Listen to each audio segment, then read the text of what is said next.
ভাবলাম আজকে তোমাদের সাথে আমি আমার লাঞ্চটা শেয়ার করব। তো লাঞ্চে আজকে আমি ডায়েট খুব একটা মেনটেন করছি না। বেসিক্যালি আজকে আমি রান্না করছি স্পাইসি চিকেন, অনেক দিন পর।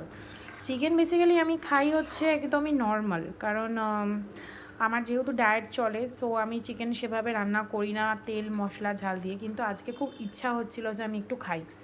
তো আমি তো মাটন খেতে পারবো না, বিকজ ডায়েটে যারা থাকে তারা মাটন খায় না। চিকেনেরই বিভিন্ন রেসিপি আমায় খেতে হয়। আমার খুব ইচ্ছা করছিলো যে একটু স্পাইসি খাবার খাই। সো আজকে আমি একটু স্পাইসি করে চিকেনটা রান্না করেছি, তোমাদের সাথে দেখাচ্ছি, দেখে নাও। অলরেডি এখন রান্না চলছে। তোমাদের সাথে আবার একটা ভিডিও আমি শেয়ার করব যেখানে চিকেনটা পুরোপুরি প্রিপেয়ার হয়ে যাবে।